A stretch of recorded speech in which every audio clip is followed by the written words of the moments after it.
Hello students, हम लोगों ने एक नया टॉपिक स्टार्ट कर रखा है। This is pH. ओके, तो हम उस पीएच के बारे में ही थोड़ा और जानेंगे। क्या जानना है देखिएगा ध्यान से। हम यहाँ पर पीएच पढ़ रहे हैं और इस पीएच के बारे में ढेर सारी इंफॉर्मेशन हम कलेक्ट कर चुके हैं। आखिर इस पीएच का मतलब क्या होता है तो देखिएगा, यहाँ पर जो पी है, पी का मतलब होता है पावर। और किसकी पावर की बात कर रहे हैं हम यहाँ पर? This is the power of hydrogen. Is it okay? तो अगर आप पीएच की फुल फॉर्म लिखना चाहें तो this is power of hydrogen. This power of hydrogen can also be written as potential of hydrogen. इसको आप पावर ऑफ हाइड्रोजन भी बोल सकते हैं और पोटेंशियल ऑफ हाइड्रोजन भी बोल सकते हैं। मतलब सिंपली ये पीएच हमें क्या बताता है? वही तो बताता है, वही तो इसका फॉर्मूला है। What ever the hydrogen ion concentration of the solution is, that is denoted by the pH value of that particular solution or that particular substance. Is it okay? तो इस pH के बारे में हमने ढेर सारी बातें जानी और कुछ बातें जानना थोड़ा सा बाकी है, तो चलिए हम जानना शुरू करते हैं। फिलहाल जो हम नेक्स्ट टॉपिक इस pH के बारे में जानना चाह रहे हैं, this is pH in our stomach. Is it okay? हम हमारे स्टमक में पीएच के बारे में जानना चाह रहे हैं। क्या आप जानते हैं? आप डेफिनेटली जानते हैं क्योंकि आप इस बात को पढ़ चुके हैं। हमारे स्टमक में गैस्ट्रिक जूसेस सीक्रेट होते हैं। क्या सीक्रेट होते हैं? Gastric juices. क्यों सीक्रेट होते हैं? For the digestion of food. और ये जो गैस्ट्रिक जूस होता है, इसका एक मेन कंपोजिशन होता है हाइड्रोक्लोरिक एसिड। कौन सा एसिड? Hydrochloric acid. और अगर आप इस हाइड्रोक्लोरिक एसिड का, जो हाइड्रोक्लोरिक एसिड आपके पेट में सीक्रेट हो रहा है, अगर आप इसकी पीएच वैल्यू जानना चाहें तो इसकी पीएच वैल्यू होती है 1.5 टू 3.5। मतलब इस रेंज के बीच में जो हाइड्रोक्लोरिक एसिड आपके पेट में सीक्रेट होता है, उसकी पीएच वैल्यू लगभग इस रेंज में होती है। आई बात समझ में? पर कई बार हमारे स्टमक में प्रॉब्लम हो जाती है। कैसी problem? The problem which may be related with the indigestion. जो किससे रिलेटेड होती है? इनडाइजेशन। और इस इनडाइजेशन के दौरान आपके पेट में कई बार ज़रूरत से ज़्यादा एसिड का सीक्रेशन हो जाता है। किसका सीक्रेशन हो जाता है? एक्सेस ऑफ एसिड का सीक्रेशन हो जाता है। और जब एक्सेस ऑफ एसिड का सीक्रेशन आपके पेट में हो जाता है तो आपको एक जनरल प्रॉब्लम होती है, और वो जो जनरल प्रॉब्लम होती है that is known as acidity. आपको किसकी प्रॉब्लम हो जाती है? आपको प्रॉब्लम हो जाती है एसिडिटी की। Is it okay? तो इस एसिडिटी को अगर आपको इमीडिएटली ठीक करना हो, ट्रीट करना हो, तो आपको क्या काम में लेना पड़ेगा? आपको एसिडिटी खत्म करनी है। मतलब आपके पेट में जो एसिड बना है, उस एसिड को वहां से न्यूट्रलाइज करना है, रिमूव करना है। Is it okay? तो अगर आप एसिड की एसिडिटी को रिमूव करना चाहें तो आपको इसके लिए इसकी रिएक्शन किसके साथ में करवानी पड़ेगी? बेस के साथ में करवानी पड़ेगी। क्योंकि एसिड और बेस की कैसी रिएक्शन होती है? Neutralization reaction. और इस न्यूट्रलाइजेशन रिएक्शन से क्या प्रोडक्ट बन जाता है? एक तो बनता है सॉल्ट और दूसरा बनता है वाटर। मतलब ना तो आपने अगर बेस का कंजप्शन कर लिया, अगर आपने बेस कंज्यूम कर लिया, तो आपके पेट में ना तो एसिड रहेगा और ना ही बेस, क्योंकि दोनों रिएक्शन करके क्या बना देंगे? Salt and water. तो मतलब हमें ये बात तो समझ में आ गई कि अगर प्रॉब्लम इंडाइजेशन की है, अगर प्रॉब्लम एसिडिटी की है, तो क्या काम में लेना पड़ेगा? हमें कोई ना कोई बेस का कंजप्शन करना पड़ेगा जो पेट में होने वाली एसिडिटी को क्या कर दे? खत्म। पर आप याद रखिएगा कि यहाँ पर कोई सा भी बेस काम नहीं करेगा। यहाँ पर जो बेस हमें काम में लेना है वो कैसा होना चाहिए? That should be a mild mild base, कैसा बेस होना चाहिए, माइल्ड बेस होना चाहिए। माइल्ड का मतलब वीक बेस होना चाहिए। तो देखिएगा कि ये वीक जो बेस है वो हम यहाँ पर कौन सा काम में ले सकते हैं। तो यूजुअली हम यहाँ पर दो ऑप्शंस होते हैं हमारे पास में। जो फर्स्ट ऑप्शन है this is milk of magnesia. क्या आपको पता है मिल्क ऑफ मैग्नीशिया क्या होता है? Milk of magnesia is MgOH whole twice. This is magnesium hydroxide. आप मिल्क ऑफ मैग्नीशिया भी काम में ले सकते हैं। और दूसरा ऑप्शन है आपके पास में बेकिंग सोडा। बेकिंग सोडा जानते हैं ना आप लोग? बेकिंग सोडा का फॉर्मूला याद है आपको? याद है तो बहुत बढ़िया बात है, और नहीं है तो मैं लिख देती हूँ। This is baking soda NaHCO3। इसका स्टैंडर्ड नेम भी आपको याद होना चाहिए। This is sodium hydrogen carbonate. तो in case of acidity, in case of indigestion, in case of excessive acid which is there in your stomach, two type of mild bases any है ना, इन दोनों में से एक काम में लेना है, दोनों का कंजप्शन एक साथ नहीं कर लेना है। Is it okay? तो या तो ये वाला बेस काम में लेना है या फिर ये वाला बेस काम में लेना है। Is it okay? They both are the mild bases. Mild bases हैं ये। माइल्ड का मतलब वीक बेसिस हैं जो आपके पेट को कोई नुकसान नहीं पहुंचाएंगे। तो this is either we have to use milk of magnesia which is magnesium hydroxide और this baking soda can also be used. आ गई बात समझ में? तो ये है हमारा power of hydrogen, potential of hydrogen, this is pH। और इसी के साथ में जो हमारा pH वाला टॉपिक है उसकी जो इन्फॉर्मेशन हमें गेन करनी थी वो हम कर चुके हैं। तो आप इसे नोट डाउन कर लीजिए। Then after we will start with the third part of this chapter that is salts. Salt start करेंगे हम उसके बाद में, ठीक है?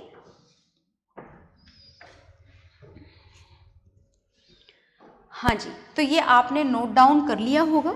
और अब जो हम टॉपिक स्टार्ट करने जा रहे हैं वो हम टॉपिक स्टार्ट करने जा रहे हैं सॉल्ट्स। तो सॉल्ट पढ़ने जा रहे हैं हम, और उनमें से सॉल्ट्स तो देखो बहुत सारे होते हैं, ढेरों सॉल्ट्स होते हैं, और उनमें से कुछ सॉल्ट्स हम लोग यहाँ पर पढ़ेंगे, फुल डिटेल में पढ़ेंगे कैसे बनते हैं वो सॉल्ट, क्या उनका बिहेवियर होता है, क्या उनकी फिजिकल प्रॉपर्टीज़ होती हैं, क्या उनकी केमिकल प्रॉपर्टीज़ होती हैं। We have to know about each and everything, सबके बारे में जानना है हमको। तो देखिएगा हम सॉल्ट्स पढ़ने जा रहे हैं, तो सॉल्ट्स को हम पढ़ेंगे थोड़ा डिटेल में धीमे धीमे, पर उससे पहले हम सॉल्ट्स के बारे में थोड़ी बेसिक इंट्रोडक्शन की इंफॉर्मेशन जो है वो कलेक्ट कर लेते हैं। तो सबसे पहले हम देखते हैं कि आखिर व्हाट आर सॉल्ट्स, किनको सॉल्ट्स बोला जाता है। तो आपने देखा कि whenever any acid react with any base then the formation of salt and water takes place. Is it okay? कोई सा भी एसिड कोई से भी बेस के साथ में रिएक्शन करता है तो किसका फॉर्मेशन होता है? सॉल्ट एंड वाटर का। तो चलिए कुछ एक आध रिएक्शन हम यहाँ पर लिख लेते हैं। जैसे मैंने यहाँ पर एसिड की फॉर्म में यूज़ करा HCl। आप भूलिएगा मत कि एसिड अपना एसिडिक बिहेवियर सिर्फ कब शो करते हैं? When they are dissolved in water. Same thing happens with the bases also. This is sodium hydroxide which is a base and this is also has to be used in the aqueous solution, that means should be dissolved in water.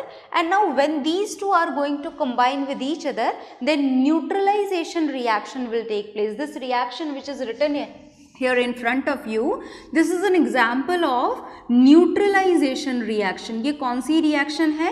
Neutralization reaction.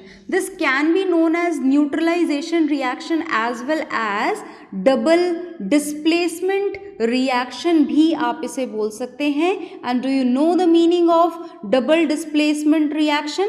Double displacement reaction in which the ion exchange takes place. That means this positive ion will combine with the negative ion of this compound, and here this positive ion will combine with the negative ion of the another one. Is it okay? तो इसका positive इसके negative के साथ और इसका positive इसके negative के साथ में कंबाइन होता है, right. And according to this the first compound which is formed is sodium chloride and the second compound which is formed is water. So this sodium chloride, what is the name of this compound? The name of this compound is sodium chloride. बहुत ध्यान से देखिएगा, तो ये sodium chloride लिखा हुआ है, is it okay? And this sodium chloride is an example of salt. इसे हम क्या बोलते हैं? Salt.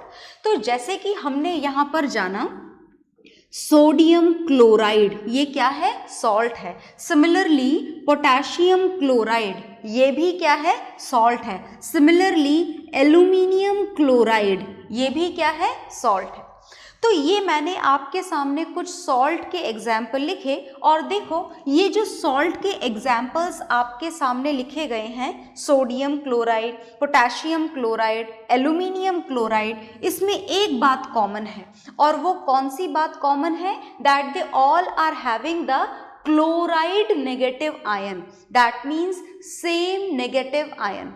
And when the salts are having the same negative ion, then that can be considered as the family of salt. उसे क्या बोला जाता है? उसे salt की family बोला जाता है.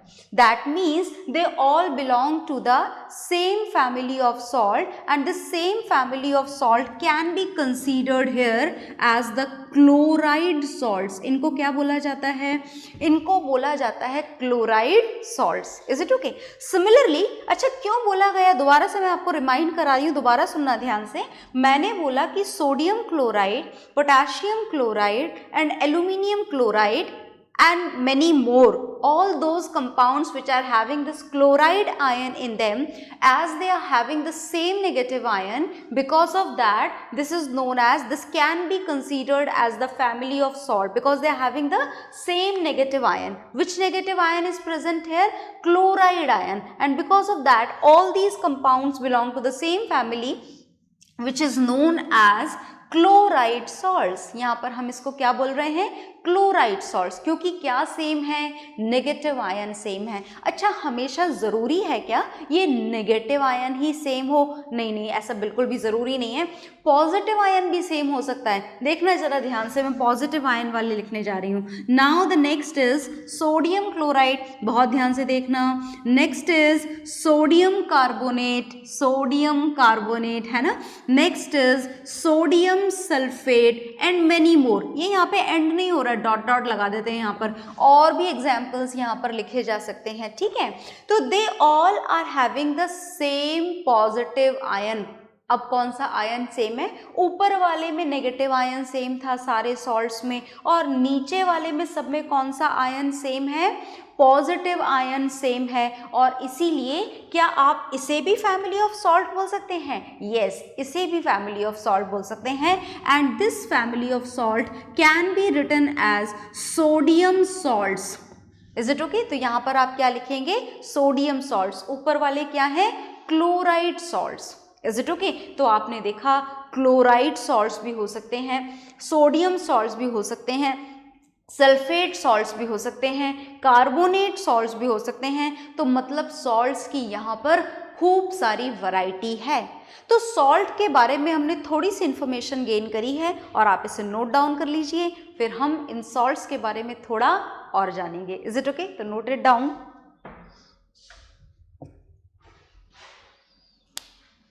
हाँ जी, तो नोट डाउन आपने कर लिया होगा. नोट डाउन आप ज़रूर करें. मैं बार बार आपको इस बात को बोलती हूँ, आप अपने नोट्स ज़रूर बनाएं और अपने हाथ से हर चीज़ को एक बार ज़रूर लिखें, क्योंकि उससे ज़्यादा मज़ा आता है. Is it okay?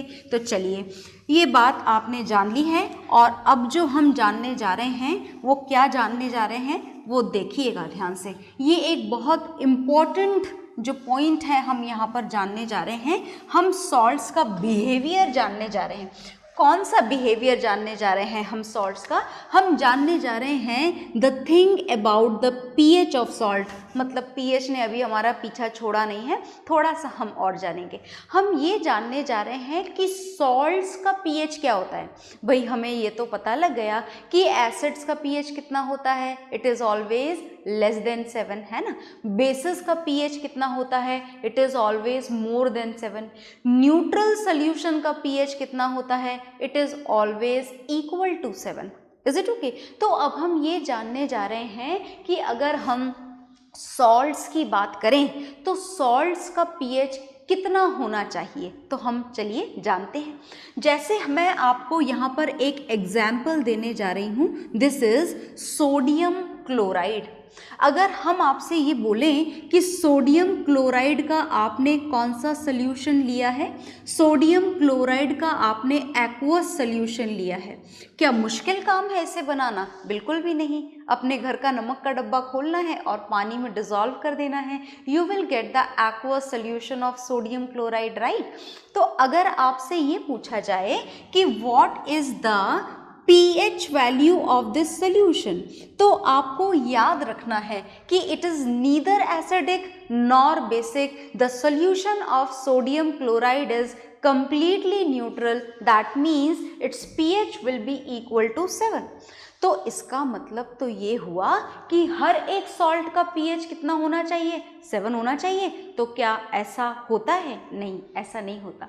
देखिए कुछ ऐसे भी सॉल्ट्स हैं, जैसे मैं यहाँ पर नेक्स्ट सॉल्ट लिखने जा रही हूँ, और जरा देखो जाना पहचाना सॉल्ट है ना, sodium bicarbonate can also be known as sodium hydrogen carbonate. दो नाम है इसके, और उससे भी बढ़िया नाम है इसका common name, that is baking soda.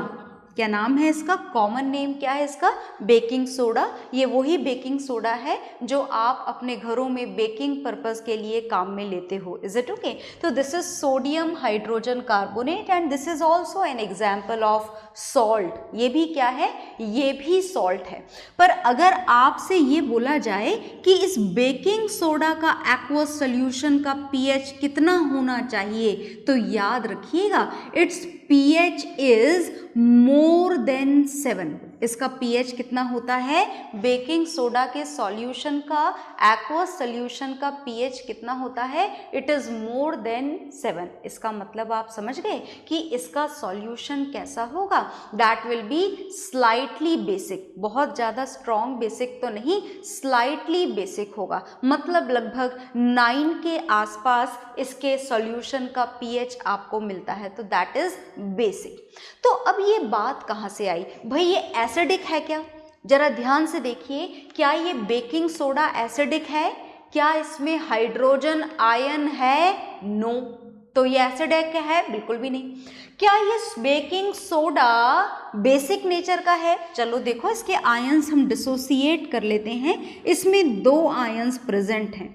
एक तो इसमें प्रेजेंट है सोडियम आयन और दूसरा इसमें प्रेजेंट है बाइकार्बोनेट आयन। तो क्या ये बेसिक सॉल्यूशन है? नहीं, बेसिक भी नहीं है, क्योंकि बेसिक सॉल्यूशन की कैटेगरी में आने के लिए क्या होना चाहिए? Hydro oxide ion should be there and it doesn't have that hydroxide ion. मतलब ये बेसिक तो नहीं है। फिर इसका pH 7 कैसे आ रहा है? ध्यान से सुनिएगा।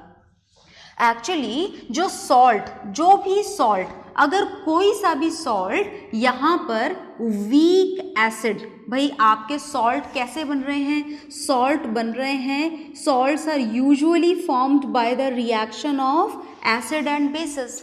Is it okay? तो अगर कोई एसिड, कोई वीक एसिड अगर स्ट्रॉन्ग बेस से रिएक्शन करे, कौन सा एसिड होना चाहिए? Weak acid. और स्ट्रॉन्ग बेस से कंबाइन होकर के अगर किसी सॉल्ट का फॉर्मेशन करे, तो as the acid is weak, तो जो सॉल्ट प्रिपेयर होता है उस सॉल्ट में थोड़ा सा किसका कैरेक्टर आ जाता है? बेसिक कैरेक्टर आ जाता है। आ गई बात समझ में? तो whenever any salt is produced by the weak acid and strong base, याद रहेगा ना, अगर weak acid और strong base है तो जो salt prepare होगा वो कैसा होगा? Slightly basic। तो फिर ये न्यूट्रल क्यों था? Because this sodium chloride is formed by the combination of strong acid and strong base. इसमें एसिड भी स्ट्रॉन्ग है और बेस भी स्ट्रॉन्ग है। तो when the salts are prepared with the combination of strong acid and strong base, in that condition जो salt prepare होता है उसमें ना तो एसिडिक बिहेवियर आ पाता है और ना ही बेसिक बिहेवियर आ पाता है। तो सॉल्ट कंप्लीटली कैसा हो जाता है, neutral with the pH value equal to 7. Is it okay? So this is the story of the sodium hydrogen carbonate baking soda. तो आपने देखा कि ये एक ऐसा सॉल्ट है which shows the basic behavior. तो क्या ऐसा भी कोई सॉल्ट है जो एसिडिक बिहेवियर शो करता हो? बिल्कुल ऐसा भी सॉल्ट है, पर उससे पहले आप इसे नोट डाउन कर लीजिए, फिर आपको आगे बताएंगे। ओके तो आपने ये नोट डाउन कर लिया होगा, और नोट डाउन करने के बाद में मैं आपको एक ऐसा एग्जाम्पल देना चाहती हूँ, the example of a particular acid of a particular salt which shows the acidic behavior. Is it okay? So now we are going to write down the example of that salt, and this is ammonium chloride. Is it okay? ये कौन सा salt है? This is ammonium chloride. क्या नाम है इसका? ammonium chloride. I hope you all are able to write down the name of the salts now.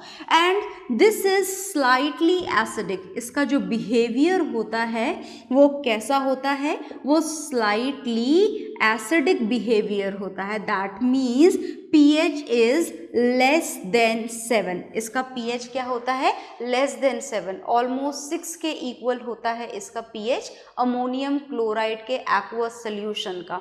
तो आपको पता लग रहा है ये slightly acidic है, ये तो salt है, it doesn't have hydrogen ion or hydroxide ion, then why it is going to show this acidic behavior? reason समझ में आ गया ना आपको? क्योंकि ये देखिए salt है which are formed by the combination of acid and bases. किसके कॉम्बिनेशन से बन रहा है ये? एसिड और बेसिस के कॉम्बिनेशन से बन रहा है. अगर स्ट्रॉन्ग एसिड और स्ट्रॉन्ग बेस होता तो सॉल्ट कैसा होता? न्यूट्रल.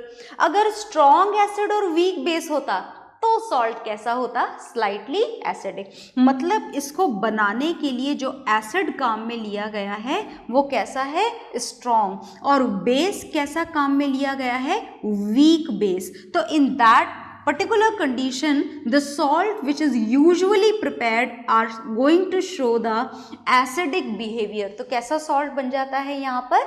एसिडिक सॉल्ट बन जाता है. तो आई होप आपको सॉल्ट के बेसिक बिहेवियर और एसिडिक बिहेवियर का कारण समझ में आ गया होगा. तो मैं इसको यहाँ से रफ करने जा रही हूँ. Before that you note down this with the example, with the pH value and with the reason to be acidic in nature. Okay तो आपने ये नोट डाउन कर लिया होगा, और नोट डाउन करने के बाद में इसे हम यहाँ से रफ कर देते हैं. तो हमें सॉल्ट के बारे में ढेर सारी बातें, इंट्रोडक्शन जो है सॉल्ट का वो हमने इकट्ठा कर लिया है, और अब हमको कुछ सॉल्ट्स पढ़ने हैं one by one full detail में. तो हम शुरुआत करते हैं हमारी सॉल्ट्स की फैमिली की, और सॉल्ट्स की फैमिली की जो शुरुआत हमको करनी है वो हमें करनी है हमारे कॉमन सॉल्ट से. And this common salt is sodium chloride, which is definitely very common as we all are having this in our kitchens. Is it okay? तो जो सोडियम क्लोराइड है इसका फॉर्मूला तो अभी अभी हमने लिखा था. This is NaCl. और आप इसके बारे में एक बात और जान चुके हैं कि अगर आप इसका एक्वस सोल्यूशन लें तो एक्वस सोल्यूशन इसका कैसा होगा? न्यूट्रल. उस न्यूट्रल एक्वस सोल्यूशन की pH वैल्यू कितनी होगी? 7. किसी भी न्यूट्रल सॉल्यूशन की pH वैल्यू कितनी होती है? 7, which is neither acidic nor basic in behaviour. Is it okay?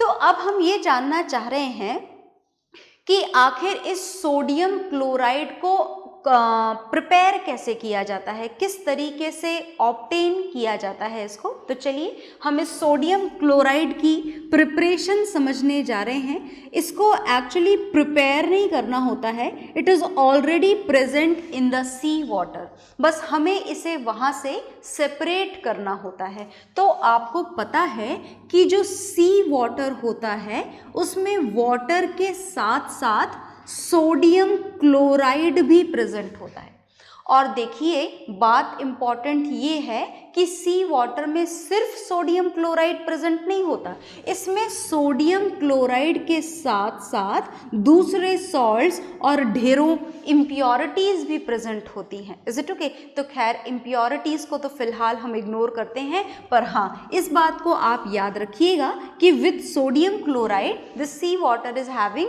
Many more salts, और भी ढेरों सॉल्ट्स होते हैं। तो कैसे कलेक्ट किया जाता है देखिएगा, उसके लिए जो सी के आसपास का एरिया होता है वहाँ पर बनाए जाते हैं बड़े बड़े गड्ढे। Is it okay? और जैसे ही हाई टाइड होते हैं, हाई टाइड्स के दौरान पानी यहाँ पर आकर के कलेक्ट हो जाता है। कौन सा वाटर आकर के कलेक्ट होता है? डेफिनेटली सी के आसपास के गड्ढे हैं तो इसमें सी वाटर आकर कलेक्ट होता है। और सी वाटर में क्या प्रेजेंट है? सी वाटर में प्रेजेंट है सोडियम क्लोराइड और कुछ और भी सॉल्ट्स। अब ये सी के आसपास का एरिया है जिनके गड्ढों में सी वाटर आपने क्या कर लिया है? कलेक्ट कर लिया है। तो when sunlight falls on it, तो क्या होगा? जब सनलाइट इस पानी पर फॉल होगी तो इस वाटर का क्या होना चाहिए? इस वाटर का होता है evaporation. Is it okay? Vaporisation तो नहीं हो जाता ना? नहीं नहीं नहीं, इवेपोरेशन होता है। Is it okay? और इवेपोरेशन होने की वजह से पानी तो सारा इवेपोरेट हो जाता है और गड्ढों में सॉलिडिफाई होकर के क्या बच जाता है? सॉल्ट। तो सॉल्ट क्या आपको मिल गया? प्योर सॉल्ट, सोडियम क्लोराइड नहीं। With sodium chloride it is having some other salts also. तो मतलब इस सॉल्ट को प्योरिफिकेशन के लिए भेजा जाता है इंडस्ट्रीज में और वहाँ से जाकर के ये क्लीन होकर आता है और फिर आता है मार्केट में पैक होकर के आपके पास में किचन में काम में लेने के लिए। Is it okay? तो ये थी आपकी सॉल्ट कलेक्ट करने की टेक्निक। तो ये सोडियम क्लोराइड की फॉर्मेशन में, प्रिपरेशन में आपको कोई केमिकल रिएक्शन नहीं पढ़नी थी क्योंकि ये नेचुरली आप कलेक्ट कर लेते हैं। तो इस सोडियम क्लोराइड को जो आपने कलेक्ट किया है, क्या इसका यूज़ सिर्फ आपके किचन में कुकिंग में ही होता है या फिर इसके और भी कोई यूज़ है? तो चलिए हम इसके सारे यूजेस की एक लिस्ट प्रिपेयर कर लेते हैं। तो हम इसके यूजेस लिखने जा रहे हैं, यूजेस ऑफ सोडियम क्लोराइड। तो देखिएगा, this sodium chloride is used as a raw material. Is it okay? ये रॉ मटीरियल की फॉर्म में यूज़ होता है। और कहाँ पर यूज़ होता है रॉ मटीरियल की फॉर्म में? For the preparation of many salt. Is it okay? बहुत सारी चीज़ों की मैन्युफैक्चरिंग में ये काम आता है। तो चलिए हम उनमें से कुछ के नाम तो लिख लेते हैं कि आखिर ये किस किस की प्रिपरेशन में काम में आता है। तो देखिएगा, it is used for the preparation of soap. Soap तो जानते ही आप लोग। It is also used for the preparation of this Na2CO3। Na2CO3 तो आप जानते हैं this is sodium carbonate, but actually this is washing soda. It's common name is washing soda. It is also used for the preparation of NaHCO3 which is baking soda. Standard name तो आप इसका लिख ही लेंगे. It is also used for the preparation of sodium hydroxide which is caustic soda. Is it okay? And many more. और भी बहुत सारी जगह हैं जहाँ पर इसकी प्रिपरेशन, जिनकी प्रिपरेशन में आप इस सोडियम क्लोराइड को काम में ले सकते हैं. तो आप इस यूज़ को नोट डाउन करिए, फिर मैं आपको इसके थोड़े से यूजेस और बताऊंगी. ठीक है?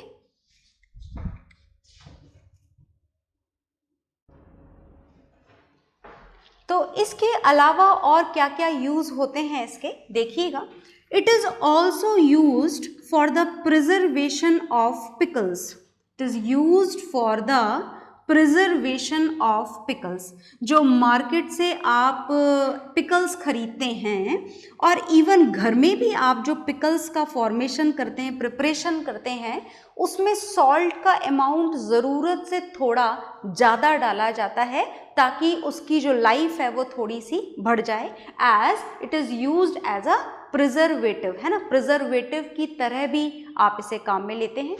और इसका यूज़ क्या होता है, थर्ड यूज़ तो आप सब जानते हैं, that it is used for cooking. किस काम में आता है ये, कुकिंग के काम में आता है। Is it okay? तो ये है इसके यूजेस सोडियम क्लोराइड के, आप नोट डाउन करेंगे और याद रखेंगे इसको। Is it okay? और इसके बाद में हम कुछ और सॉल्ट्स पढ़ेंगे, but that will see in the next class. Okay, bye everyone.